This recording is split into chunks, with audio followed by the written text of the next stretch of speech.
प्यार से विवाह तक का सफ़र इतना लंबा होगा उन्होंने सोचा न था। दो युवा दिलों ने दाम्पत्य जीवन के सपने संजोए शुरू कर दिए थे, लेकिन इंतजार की घड़ियां बढ़ती जा रही थी। मुझे गुमसुम और उदास देखकर माँ ने कहा, क्या बात है रति, तू इस तरह मुंह लटकाए क्यों बैठी है? कई दिन से मनोज का भी कोई फोन नहीं आया। दोनों ने आपस में झगड़ा कर लिया क्या? नहीं माँ, रोज रोज क्या बात करें। कितने दिनों से शादी की तैयारी कर रहे थे, सब व्यर्थ हो गई। यदि मनोज के दादाजी की मौत न हुई होती तो आज तेरी शादी को 15 दिन हो चुके होते। वह काफ़ी बूढ़े थे। 13वीं के बाद शादी हो सकती थी, पर तेरे ससुराल वाले बड़े दकियानुसी विचारों के हैं। कहते हैं कि साय नहीं है। अब तो 5-6 महीने बाद ही शादी होगी। हमारी तो सब तैयारी व्यर्थ हो गई। शादी के कार्ड बट चुके थे। फंक्शन हॉल को, कैटरर्स को, सजावट करने वाले को और भी कई लोगों को एडवांस पेमेंट कर चुके थे। 6 महीने शादी सरकाने से अच्छा खासा नुकसान हो गया है। इसी बात से तो मनोज बहुत डिस्टर्ब है। माँ पर कुछ कह नहीं पाता। बेटा, हम भी कभी तुम्हारी उम्र के थे। तुम दोनों के एहसास को समझ सकते हैं, पर हम चाह कर भी कुछ नहीं कर सकते। मैंने तो तेरी सास से कहा भी था कि साय नहीं है तो क्या हुआ, अच्छे काम के लिए सब दिन शुभ होते हैं। अब हमें शादी कर लेनी चाहिए। मेरा इतना कहना था कि वहाँ तो भड़क गई और कहने लगी, आपके लिए सब दिन शुभ। नर्सरी से इंटर तक हम दोनों साथ साथ पढ़े थे, किंतु दोस्ती इंटर में आने के बाद ही हुई थी। इंटर के बाद मनोज इंजीनियरिंग करने चला गया और मैंने बीएससी में दाखिला ले लिया था। कॉलेज अलग होने पर अब भी हम दोनों छुट्टियों में कुछ समय साथ बिताते थे। बीच में फ़ोन पर बातचीत भी कर लेते थे, कंप्यूटर पर चैट हो जाती थी। एमएससी में आते ही मम्मी पापा ने शादी के लिए लड़का तलाशने की शुरुआत कर दी। मैंने कहा भी कि मम्मी, एमएससी के बाद शादी करना, पर उनका कहना था कि तुम अपनी पढ़ाई जारी रखो, शादी कौन सी अभी हुई जा रही है, अच्छा लड़का मिलने में भी समय लगता है।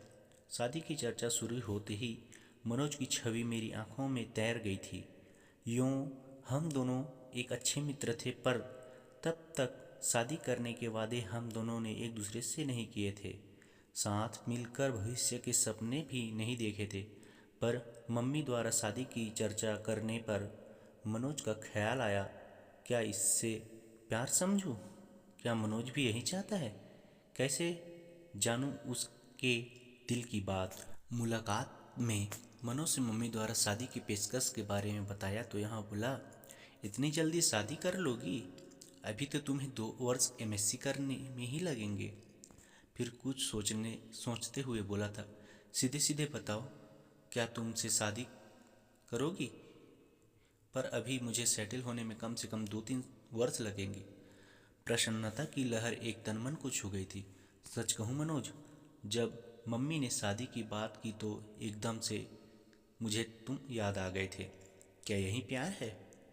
मैं समझता हूँ यही प्यार है। देखो, जो बात अब तक नहीं कह सका था, तुम्हारी शादी की बात उठते ही मेरे मुंह पर आ गई और मैंने तुम्हें प्रपोज कर डाला। अब जब हम दोनों एक दूसरे से चाहत का इजहार कर ही चुके हैं, तो फिर इस विषय में गंभीरता से सोचना होगा। सोचना ही नहीं होगा रति, तुम्हें अपने मम्मी पापा को इस शादी के लिए मनाना भी होगा। क्या तुम्हारे घर वाले मान जाएंगे? अभी तो मेरा इंजीनियरिंग का अंतिम साल है। मेरी कैट की कोचिंग भी चल रही है, उसकी भी परीक्षा देनी है। वैसे हो सकता है इस साल की अच्छी कंपनी में प्लेसमेंट मिल जाए, क्योंकि कॉलेज में बहुत सी कंपनियां आती है और जॉब ऑफ़र करती है। अच्छा ऑफ़र मिला तो मैं स्वीकार कर लूँगा, और जैसे ही शादी की चर्चा शुरू होगी मैं तुम्हारे बारे में बता दूँगा। प्यार का अंकुर तो हमारे बीच पनप ही चुका था, और हमारा यहाँ प्यार अब जीवन साथी बनने के सपने भी देखने लगा था। अब इसका जिक्र अपने अपने घर में करना जरूरी हो गया था। मैंने मम्मी को मनोज के बारे में बताया तो वहाँ बोली, वह अपनी जाति का नहीं है। यह कैसे हो सकता है? तेरे पापा तो बिल्कुल नहीं मानेंगे। क्या मनोज के माता पिता तैयार है? अभी तो इस बारे में उसके घर वाले कुछ नहीं जानते। फाइनल परीक्षा होते तक मनोज को किसी अच्छी कंपनी में जॉब का ऑफर मिल जाएगा। और रिजल्ट आते ही वह कंपनी ज्वाइन कर लेगा। उसके बाद ही वह अपने मम्मी पापा से बात करेगा। क्या ज़रूरत है कि वह मान ही जाएंगे? मम्मी, मुझे पहले आपकी इजाज़त चाहिए। यह फैसला मैं अकेले ले सकती हूँ। कैसे ले सकती हूँ? तुम्हारे पापा से बात करनी होगी। उनसे बात करने के लिए मुझे हिम्मत जुटानी होगी। यदि पापा तैयार नहीं हुए तो तुम क्या करोगी? क्या करना है मम्मी? शादी होगी तो आपके आशीर्वाद से ही होगी, वरना नहीं। इधर मेरा एमएससी फाइनल शुरू, उधर इंजीनियरिंग पूरी होती ही मनोज को एक बड़ी कंपनी में अच्छा ही स्टार्ट मिल गया था। और यह भी करीब करीब तय था कि भविष्य में कभी भी कंपनी उसे यूएस भेज सकती है। मनोज के घर में भी शादी की चर्चा शुरू हो गई थी। मैंने मम्मी को जैसे तैसे मना लिया था और मम्मी ने पापा को, किंतु मनोज की मम्मी इस विवाह के लिए बिल्कुल तैयार नहीं थी। इस फैसले से मनोज के घर में तूफान उठ खड़ा हुआ था। उसके घर में पापा ने ज़्यादा उसकी मम्मी की चलती है। ऐसा एक बार मनोज ने ही बताया था। मनोज ने भी अपने घर में ऐलान कर दिया था कि शादी करूँगा तो रति से, वरना किसी से नहीं। मनोज के बहनों ने अपने तरह से मम्मी को समझाया था। मम्मी, आपकी यह जिद मनोज को आपसे दूर कर देगी। आजकल बच्चों की मानसिक स्थिति का कुछ पता नहीं चलता कि वह कब क्या कर बैठे। आज के ही अखबार में समाचार है कि माता पिता की स्वीकृति न मिलने पर प्रेमी प्रेमिका ने आत्महत्या कर ली। वहाँ दोनों बालिग है। मनोज अच्छा काम आ रहा है। वह चाहता तो अदालत में शादी कर सकता था, पर उसने ऐसा नहीं किया और आपकी स्वीकृति का इंतजार कर रहा है। अब फैसला आपको करना है। मनोज के पिता ने कहा था, बेटा, मुझे तो मनोज की इस शादी से कोई एतराज़ नहीं है। लड़की पढ़ी लिखी है, सुंदर है, अच्छे परिवार की है और सबसे बड़ी बात, मनोज को पसंद है। बस हमारी जाति की नहीं है तो क्या हुआ, पर तुम्हारी मम्मी को कौन समझाए? जब सब तैयार है तो मैं ही उसकी दुश्मन क्यों, मैं ही बुरी क्यों बनूं? मैं भी तैयार हूँ। मम्मी का इरादा बदलते इससे पहले ही मंगनी की रस्म पूरी कर दी गई थी। तय हुआ था कि मेरी एमएससी पूरी होते ही शादी हो जाएगी।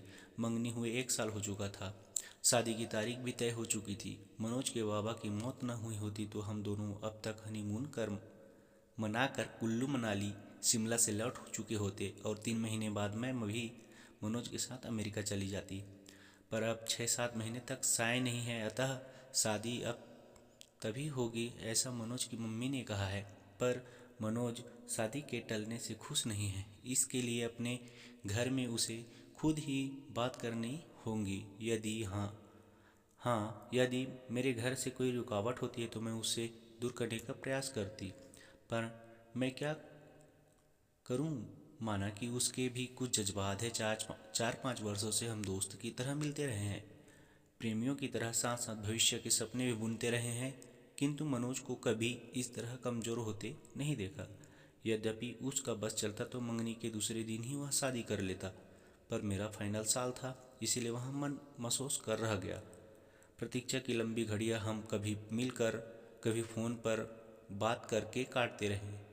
हम दोनों बेताबी से शादी के इंतज़ार करते रहे। दूसरी सहन नहीं होती थी। साथ रहने व एक को जाने की इच्छा बलवती होती जाती थी। जैसे तैसे समय बीत रहा था। सपने के रंगीन समुंदर में गोते लगाते दिन मंजिल की तरफ बढ़ रहे थे। शादी के 10 दिन पहले हमने मिलना भी बंद कर दिया था कि अब एक दूसरे को दूल्हा दुल्हन के रूप में ही देखेंगे। पर विवाह के 7 दिन पहले बाबा जी की मौत और हमारे सपनों के महल को धराशायी कर गई। बाबा जी की मौत का समाचार मुझे मनोज ने ही दिया था और कहा था बाबा जी को भी अभी ही जाना था। हमारे बीच के अंतहीन मरुस्थल का विस्तार है। लगता है अब अकेले ही अमेरिका जाना पड़ेगा। तुमसे मिलन तो मृग तृष्णा बन गया है। 13वीं के बाद हम दोनों गार्डन में मिले थे। वह बहुत भावुक हो रहा था। रति, तुमसे दूरी अब सहन नहीं होती।